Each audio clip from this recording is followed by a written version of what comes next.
You might be after a job with an artist, but I won't have you bringing that sort of talk home with you.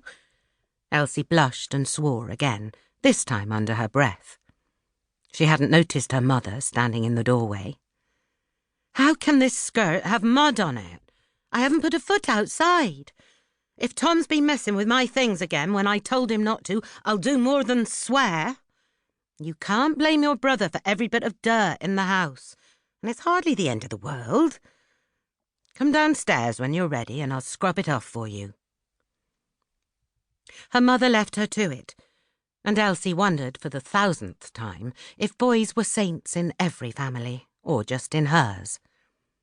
She hung the mirror back on its hook above the fireplace and brushed her hair, wondering if a dash of lipstick would give the wrong impression.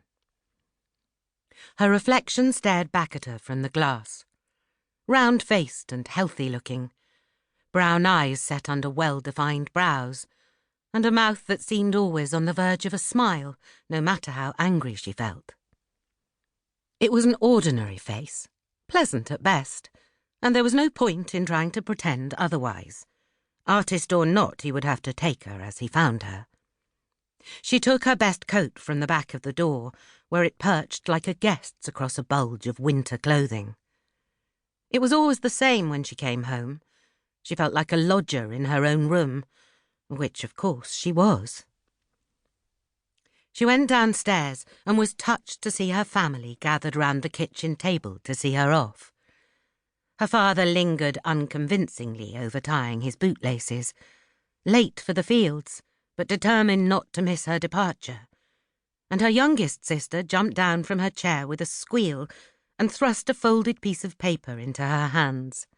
Elsie looked down at the picture, a child's rose-tinted view of a maid at work in a busy kitchen. "You'll be an artist yourself one day, Maisie," she said fondly, ruffling her hair. "If I get the job, I'll put in a good word for you." Maisie beamed, and Elsie gave herself up to the mercy of her mother's clothes brush. "What's he painting, this man you're going to work for?" Tom asked through a mouthful of bread. "Might be going to work for. It depends if he likes me or not. And he's painting the walls of a chapel." "Why?" "To remember someone who died in the war. Can't he make do with a headstone like the rest of us?" The thought was uttered with the naive insolence of a 12-year-old, but Elsie caught the smile of approval on her father's face, and she couldn't blame him.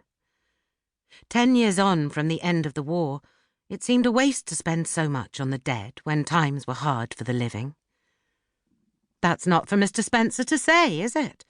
He's just doing a job like the rest of us."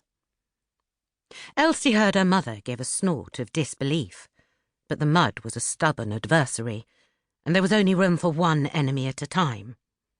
"Is that where you're going, then?" Tom continued, his curiosity apparently inexhaustible. "To the chapel?" "No, of course not. The Spencers are staying on a farm in the village until her own house is finished. I'm going to see them there. Mrs. Spencer, anyway. I probably won't set eyes on him." "So, they're having a house built specially," her mother muttered, half in envy, half in admiration. "Oh, they've done well for themselves, I must say." Elsie smiled. "And so will I if they take me on. A new house, with all mod cons. I can put my feet up." "Well, if that's the case, there's plenty of washing here to keep you busy. There, good as new." She gave the skirt a final brush for luck and watched as Elsie sat down by the stove to put her gaiters on. "You're not going on that motorbike, surely? You'll be covered in mud from head to toe, and what sort of impression will that make?" "Of course I'm taking the bike. How else am I going to get there?" She saw her mother nod to her father, and he cleared his throat. "You know, I got a bit extra at Christmas, love. Your mother and I thought you could get the bus."